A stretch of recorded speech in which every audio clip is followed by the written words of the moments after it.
Son principalmente dos citas, el Evangelio según San Juan, a partir del capítulo 16, el verso 1, San Juan capítulo 16, verso 1, y más adelantito, en el libro de los Hechos, en el capítulo 1 también, a partir del verso 1. Hay algo que me gustaría que nos lleváramos y que estuviera presente, que de alguna manera se da con la fecha. Pudiera ser que este domingo se haya mencionado en algunas iglesias que era la celebración de Pentecostés, tal vez lo hayan escuchado. Pentecostés es una palabra que hemos escuchado, algunos, ¿qué es Pentecostés? Y la definición más sencilla es decir 50,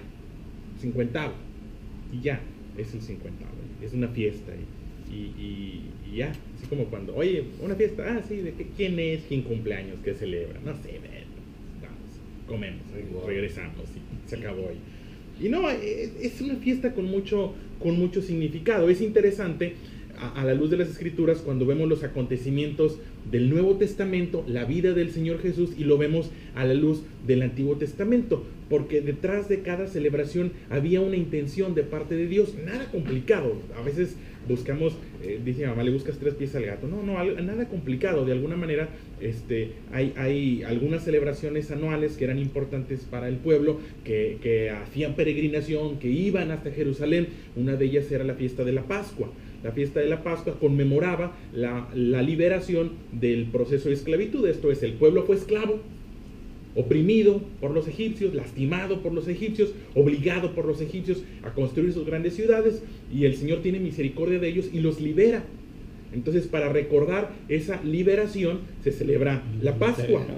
Sí, la Pascua es eso. Entonces, la definición de Pascua es una palabra rara. ¿Sí? Pascua, ¿qué significa Pascua? Significa pasar.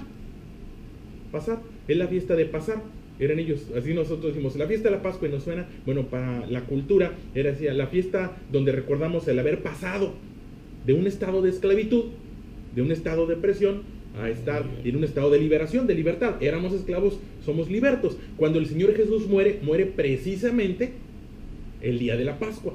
Entonces cobra significado porque de alguna forma en el Señor Jesucristo es que nosotros somos libres. Por eso dice después el apóstol Pablo que nuestra Pascua es Jesús. Esto es el motivo de nuestra celebración, el motivo por el cual pasamos, o el cómo pasamos de ser esclavo. Decir, es que yo era esclavo de las drogas, o era esclavo del pecado, y ahora soy libre. El Señor me ha hecho libre. A ellos decían, yo era esclavo de los egipcios que nos oprimían, que nos lastimaban, que nos afectaban, y ahora somos libres. Bueno, decir, yo era esclavo de algún hábito, de alguna adicción, y ahora soy libre. Ese es el Señor Jesús. Bueno, esa era una fiesta, la Pascua. Sí, una fiesta que recordaban ellos como una celebración amarga, dirían algunos. Había que cumplir con algunos requisitos en esa fiesta, así como pensamos nosotros, en la fiesta no debe faltar el gorrito de piquito, o no debe faltar pastel, porque si no, no es fiesta. Bueno, en la Pascua la celebración tenía que tener hierbas amargas.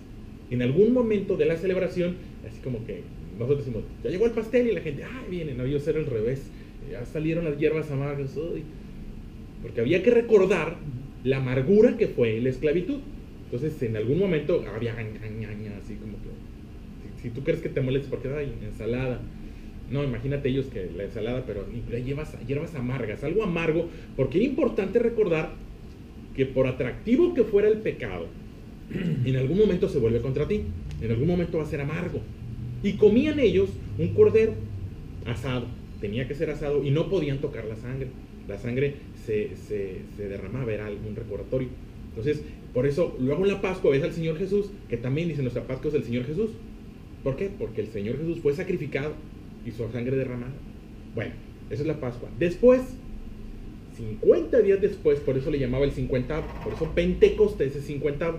50 días después, desde el libro de Éxodo, en el capítulo 23, no lo busquen, yo se los leo, decía, también la fiesta de la siega, se los leo, los primeros frutos de tus labores que hubieras sembrado en el campo, y la fiesta de la cosecha. Pentecostés es la fiesta de la cosecha. Esto es, se daba la Pascua, 7 semanas después, 7 por 7, 49, más un día, entonces era Pentecostés. Algunos le llaman la fiesta de las semanas, porque eran las 7 semanas. El número 7 lo vamos a encontrar, que se repite mucho en la Biblia. 7 semanas. más un día. Era Pentecostés, la fiesta de las semanas. Nosotros le llaman la fiesta de la cosecha. Sí, en Levítico capítulo 23, en el verso 25, queda instituido también, y contará desde el día siguiente al día de reposo, desde el día que ofreciste las gavillas de la ofrenda mecida, 7 semanas cumplidas serán, hasta el día siguiente del séptimo día como reposo, contarás 50 días, entonces ofrecerás el nuevo grano a Jehová. Si tú le preguntas a un agricultor, ¿cuándo estás feliz? ¿Cosecha? Bueno, últimamente nunca. No, pero con buen clima, es en la cosecha.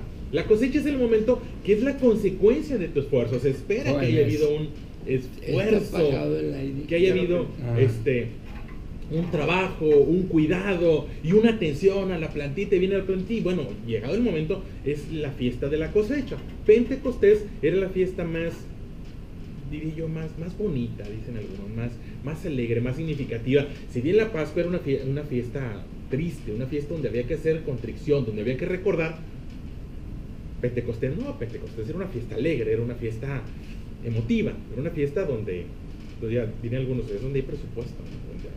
Era la cosecha, eso era. Bueno, contamos, muerte del Señor Jesús, Pascua, 40 días después, ¿sí? Dice que estuvo apareciéndose esporádicamente, interactuando con los discípulos.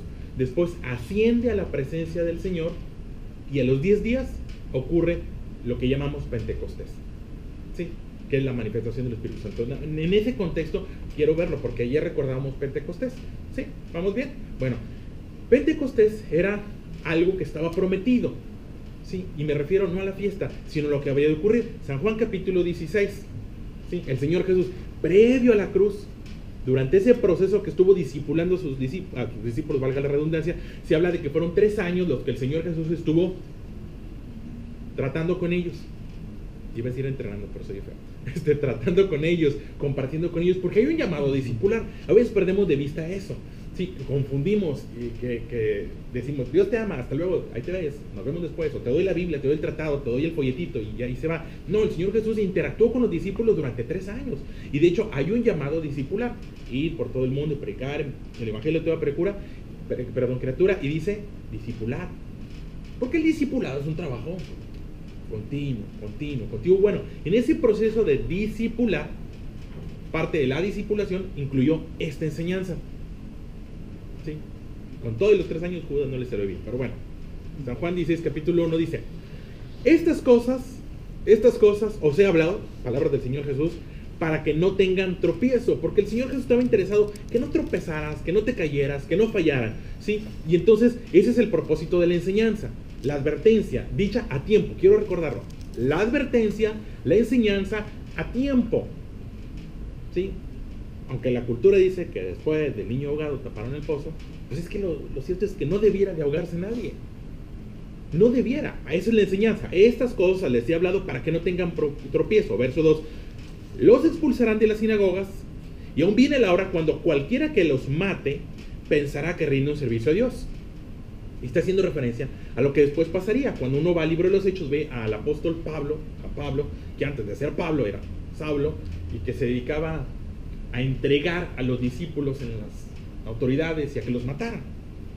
Está el caso de Esteban, un discípulo del Señor Jesús, que lo mataron, lo apedrearon, y el que orquestó ese crimen fue el apóstol Pablo, y creía que estaba haciendo algo correcto, porque de alguna forma el pueblo tenía una tradición. No quiero decir religión, la palabra religión dice religar, volver a unirnos. Quiero pensar que la religión es lo que nos permite volvernos a unir con Dios. Sin embargo, el pueblo no se estaba uniendo con Dios. El pueblo tenía una tradición, y cuando el pueblo sintió que estaba en riesgo esa tradición, es que se levantaron con lo que empezaban a llamar cristianos, los primeros cristianos, los discípulos de Jesús. Y Jesús les advierte, cualquiera, dice, los van a expulsar de las sinagogas. Cuando tú llegas con ese nuevo fuego, ese deseo, decir, mira, entendí lo que es Dios y estoy viviendo lo que es Dios, de pronto hay quien se va a incomodar y te van a expulsar, no vas a ser bien recibido. La semana pasada les hablaba de José, les dije, José estaba haciendo las cosas bien, y hacer las cosas bien, lejos de pensar que, oye, estoy haciendo las cosas bien, ¿no?, provocó que lo echaran fuera. Porque sucede. Entonces el Señor Jesús advierte, quiero dejar claro, te van a expulsar de las sinagogas, que es donde se estudiaba la ley, donde se estudiaba la palabra de Dios. Bueno, de ahí donde se estudia la palabra de Dios, te van a expulsar. Y viene la hora, aun cuando el que los mate cree que le está haciendo un servicio a Dios. Creen que están cumpliendo con Dios cuando lo rechacen. Y harán esto porque no conocen al Padre ni a mí. Conocen tal vez la Biblia y conocen tal vez la letra escrita, pero no conocen a Dios, porque es muy diferente el conocer la letra que el conocer a Dios. Esa es otra historia, ¿sí? Entonces pensarán, ¿por qué? Porque no conocen al Padre ni a mí. Mas os he dicho estas cosas para que cuando llegue la hora os acordéis de que yo os lo había dicho. Esto no os lo dije al principio porque yo estaba con vosotros. Pero, verso 5, ahora voy al que me envió y ninguno de vosotros me pregunta, ¿a dónde vas? El Señor Jesús advierte que había llegado el momento que iba a ascender a la presencia del Padre, pero ese era como que un tema tabú. Los discípulos no querían saber de eso. Dice, va a llegar el momento en que yo me vaya y ninguno de ustedes me pregunta, ¿a dónde vas? Como que cuando el Señor Jesús empezaba ese tema, decía, bueno, va a llegar, no, desviaban el tema y no querían, porque los discípulos no querían que el Señor Jesús los dejara. Había protección en el Señor Jesús, había palabra en el Señor Jesús, pero tiene que llegar el momento que caminaran por sí mismos, que continuaran su camino ellos solos, solo que ellos no querían. Es como esa expresión que dice que hubo un momento, estaban en una enramada, en un momento de oración y vamos a quedarnos aquí. No te puedes quedar aquí. Vamos el domingo y sentimos algo muy bonito y nos fortalecemos, sí, pero tienes que seguir. Es que no me quiero ir, pero tienes que seguir. Como el pequeño que llega el momento que tienes que ir a la universidad, ahora tienes que trabajar, es parte de lo que sigue y estás preparado. Dice el Señor Jesús, ninguno me pregunta, ¿a dónde vas? Antes, porque os he dicho estas cosas, tristeza ha llenado vuestro corazón. De alguna forma se entristecían y no querían hablar del tema. Pero viene la expresión 7. Pero yo les digo la verdad. Que esa es una verdad vigente para nosotros. Les conviene que yo me vaya. Les conviene que yo me vaya. Hay otras traducciones de la Biblia que dicen, es mejor para ustedes que yo me vaya. Otra traducción de la Biblia dice, es ventajoso. ¿Sabe lo que es tener ventaja? ¿Sabes lo que es tener la ventaja? ¿Cómo te sientes cuando vas en la fila y de pronto se hable una y ay, tres ventaja? En el box tienen que ser exactamente igual. 1 kilo de más, 1 kilo que a tanto es 1 kilo, bueno, 1 kilo es ventaja, ¿sí? Dice el Señor Jesús, es ventajoso, les conviene. La definición de conveniencia es útil, es provechoso que yo me vaya. La lógica humana diría, no, quédate con nosotros, quédate aquí. Y Él les dice, entiende que es ventajoso, es útil que yo me vaya, que yo me vaya, porque si no me voy, el Consolador no vendrá a vosotros, mas si me fuere, os lo enviaré. Cuando Él venga, se refiere al Consolador, convencerá al mundo de pecado, de justicia y de juicio. Espero no estarlos perdiendo, pero bueno, despacito. La conveniencia radica en la presencia del Consolador. Ahora, el Consolador es el nombre que se le da al Espíritu Santo. El Señor Jesús lo presenta. Esa palabra, el Consolador, y yo les preguntaría, ¿qué quiere decir Consolador? El que consuela. Muy bien, es el que consuela, efectivamente. El Espíritu Santo viene a traer consuelo, confort, ánimo a nuestra vida. Pero ¿cuándo es útil un consolador? ¿Cuándo es útil un consolador? Cuando hemos padecido, cuando he sufrido. Si yo no he sufrido, si yo no he padecido, no ocupo un consolador. Bien, vámonos más. Consolador. ¿Sí? Es como cuando pensamos, el Señor Jesús es un médico. Efectivamente, es un médico, interviene en nuestra enfermedad, pero entonces, si no estás enfermo, no ocupas al Señor Jesús. Más o menos era lo mismo. El Consolador al que se refiere la Biblia, el Espíritu Santo, Reina Valera lo traduce como Consolador, Jerusalén latinoamericana, muchas Biblias la han traducido como Consolador. Si nos vamos a traducciones más antiguas, la Reina Valera de 1909, o Nácar Colunga, que es la que trae el licenciado a veces, ¿sí? O Jerusalén, incluso algunas versiones de Jerusalén no dice Consolador. Dice, si yo no me fuere, no enviaré al Paráclito. Ya hemos hablado de eso, no sé si lo recuerdan. El Paráclito. El Paráclito, ¿qué es el Paráclito? ¿Sí? Paráclito es aquel, sí, pero estaba sustentada, aquel que es invocado. La definición de Paráclito es aquel que es invocado, aquel al que se le llama a ayudar. Entonces, así desmenuzándolo un poquito más. Abogado defensor. Abogado defensor, dicen algunas traducciones. El asunto es que dicen, es que el Espíritu Santo, perdón, pues es que el Espíritu Santo es como un abogado. Ah, me va a cobrar.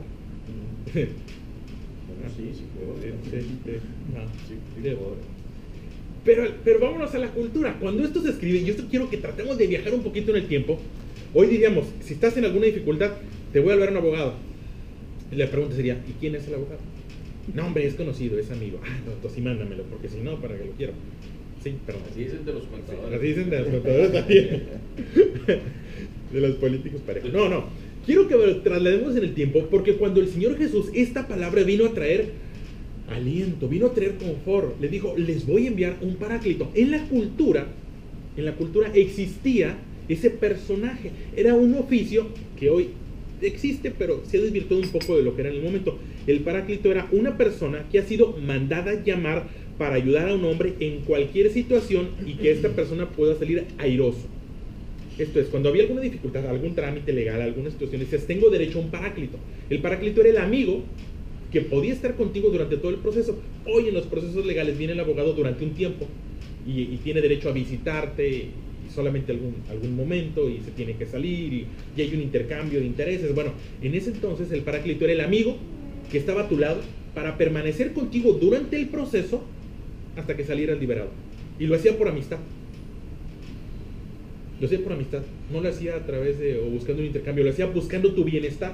Entonces cuando el Señor Jesús le dice, hey, si yo me voy a enviar a uno que va a estar con ustedes por amor, porque está interesado en su bienestar, para que les ayude en cualquier situación. De ahí que la palabra abogado se queda corta, porque el paráclito era el compañero, era el defensor, era el consejero, o simplemente era el que salía, porque tú estabas adentro guardado en la cárcel, salía, compraba comida, te la traía y comía contigo. Les conviene que yo me vaya, porque si yo me voy, de alguna forma el Señor Jesús no era omnipresente. El Señor Jesús no podía estar en todas partes al mismo tiempo. Y el Espíritu Santo sí, de ahí la conveniencia. Voy a enviar un consolador. Entiendo que estés triste, entiendo que estés afligido, pero te conviene que yo me vaya. Viene un paráclito. Promesa que se cumple más adelante, Hechos 1:8. Quiero que veamos el concepto de Pentecostés como algo vigente en nuestro tiempo. Hechos 1:8. Empieza la carta. En el primer tratado, oh Teófilo, hablé acerca de todas las cosas que Jesús comenzó a hacer y enseñar, hasta el día en que fuiste recibido arriba. Hechos 1. ¿Sí? Hechos 1, verso 1. ¿Sí?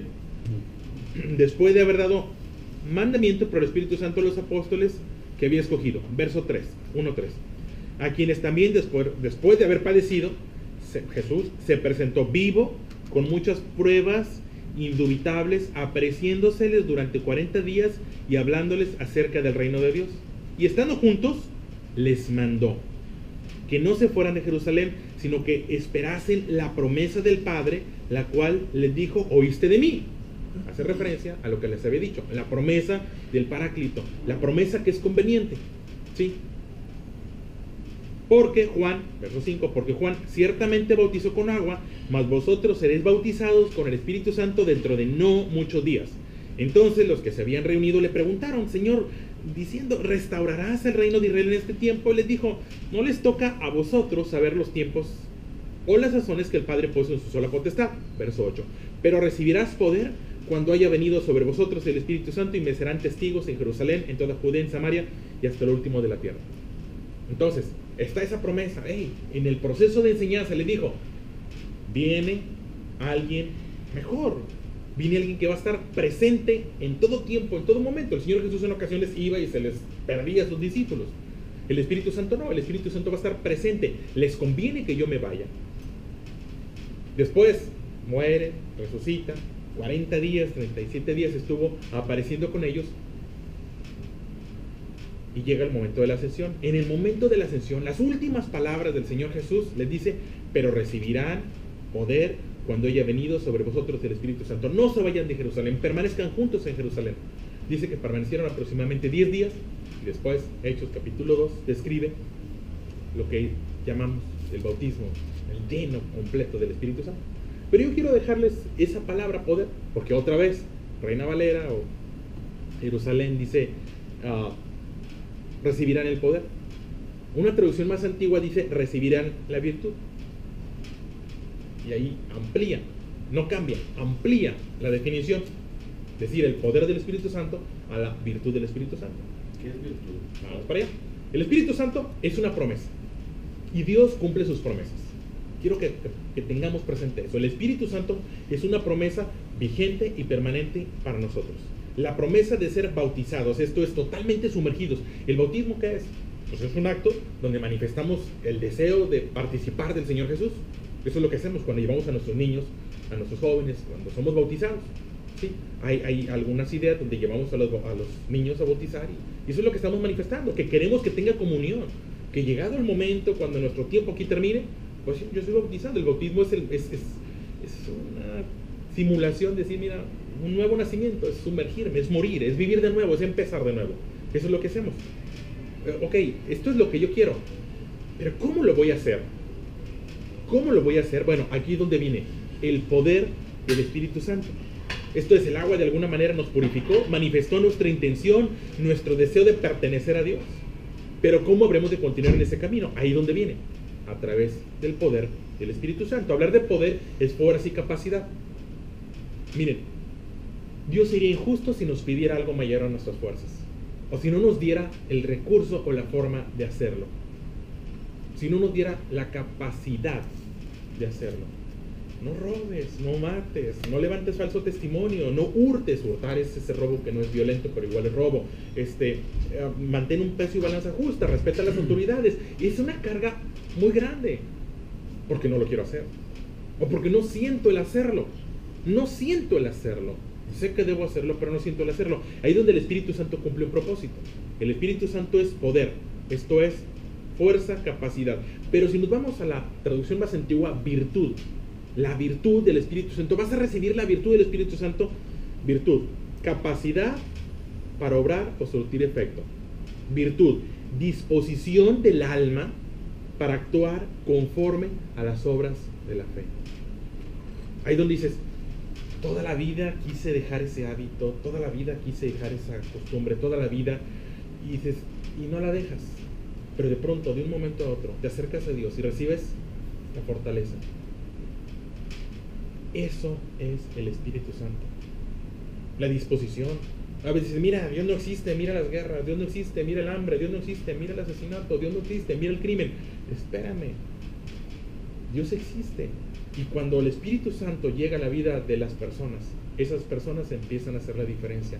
¿Y dónde ves personajes que atravesaban su vida? Madre Teresa de Calcuta, Juan Pablo II, personajes que en algún momento hacían la diferencia. Y se atravesaban, y estaban dispuestos a dar su vida. ¿Por qué? Ahí es donde cada uno de nosotros ha sido transformado. Por eso le llaman la conversión. Porque eres transformado y empiezas un camino diferente. Porque ya no se vuelve una carga. Decir, bueno, y a ti no te pesa. O sea, veras, no te da flojera. O cómo ir a la iglesia, o leer la Biblia y hacer las cosas bien y quedarte con una señora, de veras, con una, ¿no? Porque con un hombre sí. Habiendo tantas olas. Habiendo, pues sí. ¿No es de qué? Habiendo tantas olas. Dice, sí, con una. ¿Por qué? Porque el Espíritu Santo se vuelve una realidad. Nos conviene, porque el Señor Jesús está en la presencia de Dios intercediendo por nosotros. Nos conviene porque ahora la presencia de Dios está con nosotros, en nosotros, y nos anima. Ese es el Paracleto. El abogado me defiende. Mientras el diablo me quiere señalar, me quiere hacer sentir culpable, si alguno hubiera pecado, dice, abogado tenemos, defensor tenemos. De tal manera que no tienes por qué sentirte culpable. A veces dejamos de hacer porque te sientes culpable. No tienes por qué sentirte culpable. No se te imputa ningún delito delante de Dios. No hay quien te señale. El Señor Jesús ha perdonado tu pecado. No hay motivo para sentirse culpable. Y la convicción para no sentirme culpable la da el Espíritu Santo. Y una vez que el Espíritu Santo, entonces viene todo lo demás. Ya se habla de el fruto del Espíritu. Algunos dicen los frutos del Espíritu. No, la Biblia no dice los frutos, dice el fruto. ¿Cuál es el fruto del Espíritu? Gozo, amor, paciencia, bondad, fe, benignidad, mansedumbre, templanza. Eso ocurre en la vida de las personas. Pero ¿por qué el singular, no plural? Porque debe ser uno solo. No podemos decir, yo tengo bastante amor, pero no tengo paciencia. No podemos escoger de otra manera. Si fueran los frutos, porque lo escuchas, no, yo tengo unos sí y otros no. Y espérame, se ocupa todo, es el fruto del Espíritu. Y el fruto del Espíritu, lo que debe haber, lo que hay en nuestra vida, gozo, paz, paciencia. Y si es que yo no veo que tengas ese fruto, bueno, tal vez no te has plantado. La Biblia dice, Salmo capítulo 1, plantados junto a corrientes de río, que da su fruto en su tiempo. El tiempo va a llegar. Pero ahí donde es importante plantarnos en una iglesia, en una comunidad, en un grupo, plantarnos. No, que obsérvenlo, la señora tiene la platita y la tiene al frente y dice, no, ahora la quiero atrás, y la pone atrás. No, en vez de que la pongo en la maceta y no se va a morir, pero no va a dar fruto. El fruto es algo que va a llegar a través de una relación permanente e ininterrumpida con Dios. Una relación continua con Dios. Ese es el fruto del Espíritu. Y una vez que estamos en los frutos del Espíritu, después vienen las capacidades. Algunos dicen los dones, otros dicen virtudes. La definición de don es una capacidad. Vienen las capacidades del Espíritu. Sabiduría, sanidad, son capacidades que el Espíritu da. Una persona con el Espíritu de Dios tiene la capacidad de sanar a otra persona. Tal vez en un sentido físico, tal vez en un sentido espiritual. Ahí es donde dice, les conviene que yo me vaya. Hoy el Espíritu de Dios está en nosotros, está con nosotros. El asunto es reconocerlo, procurarlo. ¿Sí? Eso es lo que recordamos en Pentecostés. Eso es lo que recordamos. El momento, y será la fiesta de la cosecha. ¿Sí? Entonces yo diría, Pentecostés es cuando cosechamos espiritualmente lo que Dios ha dispuesto para nosotros. En la cultura hebrea, en la cultura de un pueblo que vivía de la agricultura, vivían de lo que sembraban. Y eso les daba el sustento para estar todos los días. Yo diría, espiritualmente, para mantenernos, ocupamos del Espíritu Santo. El Espíritu Santo es lo que cosechamos y lo que nos nutre y nos fortalece y nos ayuda. Entonces, dos parablitas. No es un consolador. Perdón si me estoy extendiendo. Es un tema extenso. No es un consolador. Es, además de un consolador, un abogado, un consejero, un abogado. Sí. Repito, es el consolador. Dices, es que, porque Dios siempre llega tarde. Porque Dios siempre llega tarde. Llega a consolarme, dicen, llega a hacerme sentir menos miserable. Protector. Entonces, es una palabra así, ahí donde la riqueza de las diferentes traducciones, porque vas a ver traducciones que dicen protector, efectivamente te protege para que no ocurra. Pero si llegara a ocurrir, te consuela. Y si no, te defiende. Y si no, te aconseja. De ahí que la más completa sea Paráclito. Alguien llamado en tu ayuda en cualquier situación o necesidad. Para evitar que ocurra. Para estar contigo si ocurre. O para fortalecerte. Si aún lo natural llega a ocurrir. Porque la muerte es natural y aún en esos procesos, por eso dice la Biblia, no llores como el que no tiene esperanza. Las lágrimas son parte de la vida, pero no son la vida. De tal manera que aún en las tristezas somos fortalecidos. Y pasamos por valles de sombra y de muerte, fortalecidos. Eso es el Paráclito. Alguien que me da poder. Y a veces la palabra poder tiene acepciones así imperantes y no. Alguien que te da la virtud. Esto es, ahora quiero. Lo repite, ¿qué es la virtud? Virtud, la disposición del alma, la voluntad del alma. Ahora mi alma quiere actuar en la palabra de Dios. Ahora mi alma quiere hacer en la palabra de Dios. Antes no quería, antes calaba para el monte, iba para allá, para donde fuera, y no quería. Y sabía que había que hacerlo. Eso es, el pueblo tenía palabra. No matarás, no robarás, no te metas con la mujer de tu prójimo. El pueblo tenía palabra. Pero le hacía falta lo más importante, que era la voluntad para llevar a práctica, la fortaleza para llevar a la práctica la palabra. Hoy contamos con la fortaleza. Esto es lo que tienes que hacer y el Espíritu Santo te da el ánimo para hacerlo. Claro, hay que buscarlo. Hay que buscarlo. Como todo en la vida, hay que buscarlo. La Biblia narra en Hechos, ya me extendí, perdón. La Biblia narra en Hechos. La Biblia narra en Hechos que una ocasión llegaron los apóstoles y les dijeron, ¿recibiste el Espíritu Santo cuando creíste? Estos contestan, ni siquiera hemos oído que existe el Espíritu Santo. Esto es, puedes tener salvación y puedes tener letra, aquí está la letra, me queda claro que aquí está la letra, pero te falta la presencia del Espíritu Santo. Así como puedes ir, ¿puede alguien ir a la iglesia y no ser bautizado? Sí, sí puede, porque el bautismo es esa voluntad. Yo no llegas con el bebé y el sacerdote te lo arrebata y dice, echa para acá, no lo he bautizado, y lo mete al agua, ¿no? Tienes que manifestar tu intención y decir, oye, yo quiero que él viva de esta manera. Y quiero formarlo y me comprometo a formarlo de esta manera. Dios es un caballero, el Espíritu Santo es un caballero que nos impone. A veces decimos, Señor, lo que tú no quieras, quítamelo. No, seríamos títeres y no somos títeres. El Espíritu Santo se va a manifestar si le permitimos que se manifieste. La virtud, ahí está, a nuestro alcance. Entonces es mal usada cuando dicen es un virtuoso de la música, por ejemplo. Es una palabra porque hay personas que nacen con esa disposición, con ese gusto. ¿Sí? Entonces decir, no está mal utilizado, pero el espíritu es eso, es una virtud. Dispuestos. Es la disposición para obedecer a Dios. Es la disposición para actuar conforme a su palabra. Eso recordamos en Pentecostés. Esa es la fiesta de la cosecha. Hemos cosechado. ¿Sí? Ahora tenemos ese disfrute que hay en la cosecha. ¿Sí? El resultado de nuestro trabajo. Eso es. Te lo dejo. Gracias. Yo creo que, Jonathan, quisiera preguntarte esto. Hemos sido instruidos en que el Espíritu Santo es la tercera persona de la Santísima Trinidad. Por lo tanto, forma la tercera parte de la expresión total de Dios. Dios es uno, pero se expresa de tres maneras diferentes: el Padre, el Hijo y el Espíritu Santo. Digo, me atrevo a hacer esta pregunta porque a veces tenemos el concepto de Espíritu Santo como el consolador, como el que nos muestra el camino para no equivocarnos. En fin, es nuestro auxilio y es vigente, actual. Eso lo tenemos presente. Pero no lo consideramos como Dios. Y como Dios es todopoderoso, la compañía que nos ha dejado el Padre y el Hijo, permanente en este momento y mañana y siempre, es su presencia en la expresión del Espíritu Santo. Estamos bajo el amparo del Espíritu Santo, desde luego respaldados por el Padre y el Hijo, pero el que está realmente a cargo de nuestra vida actual es el Espíritu Santo, y es el amigo al que podemos invocar en cualquier momento y en cualquier situación en la que necesitemos auxilio.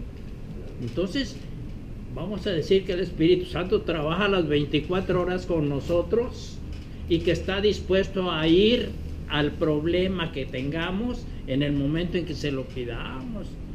Digo, es algo que yo he escuchado. Es injusto que lo tengamos relegado, que lo tengamos olvidado, pero no es tanta injusticia porque nosotros nos hemos concentrado en el Padre y el Hijo. Pero creo que es importante, se llegó el momento, hoy sí habló de esto y qué bueno, también del Espíritu Santo, y en forma muy importante porque el Padre ya hizo su tarea y el Hijo también, y el Espíritu Santo la está haciendo.